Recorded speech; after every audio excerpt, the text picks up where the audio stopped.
Hello friends, நம்ம இன்றைக்கி இதை பற்றி பார்க்க போகிறோம்னா வள்ளி வரப்போகிற எபிசோடில் என்ன இன்ட்ரெஸ்டிங்கான சுவாரஸ்யமான விஷயம் நடக்க போகிறதாங்க பார்க்க போகிறோம். வாங்க வீடியோக்குள்ளே போயிடலாம்.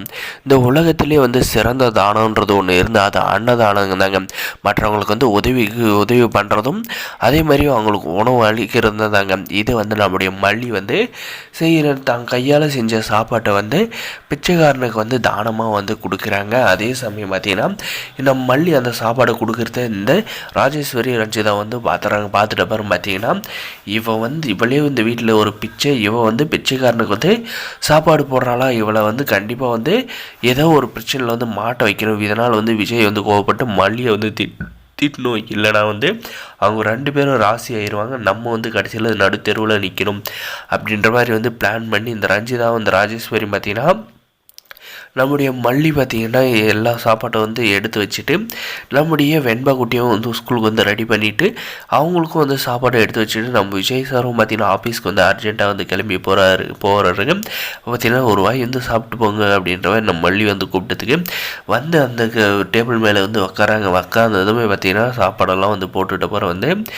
நம்மளுடைய ராஜேஸ்வரி ரஞ்சிதா பார்த்திங்கன்னா மல்லியை இந்த நேரத்தில் தான் அட்டாக் பண்ணோம் அப்படின்ற மாதிரி நம்முடைய விஜய் கிட்ட பார்த்திங்கன்னா விஜய் நான் கற்கண்டு சாதம் பண்ணி வச்சுருந்தேன், ரெட் கலர் ஹாட் பாக்ஸ், அதை பார்த்தி அப்படின்ற மாதிரி அழுத்தி சொல்கிறாங்க.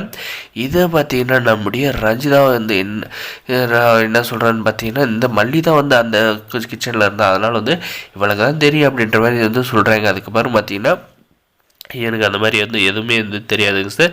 இவங்க தேவையில்லாத என் மேலே பழிய போகிறாங்க. நான் அதை என்ன திருடுறதுக்கு என்ன எனக்கு இதுவா நானே என் கையால் சமைச்சிருக்கேன், நீங்கள் சாப்பிடுங்க, இவங்க தேவையில்லாத பழிய போகிறாங்க அப்படின்ற மாதிரி சொன்னது. பார்த்தீங்கன்னா சித்தி நீங்கள் செஞ்சு வச்சுக்க அந்த கற்கண்டு சாதத்தை இந்த மல்லி எடுத்துகிட்டு போயிட்டு பிச்சைக்காரனுக்கு போட்டதை நான் பார்த்தேன் அப்படின்ற மாதிரி சொல்லி எவ்வளோ தெரிந்த அக்கா சமைச்சதை நீ பிச்சைக்காரனுக்கு போட்டு இருப்பேன் அப்படின்ற மாதிரி பயங்கரமாக நம்மளுடைய விஜய் கோவப்பட்டு இனிமேல் நீ சமைக்கிற சாப்பாட்டில் நான் கையை வைக்க மாட்டேன் அப்படின்ற மாதிரி கோவப்பட்டு சொல்லிவிட்டு ஆஃபீஸ் கோவம் கிளம்பி போகிறாங்க.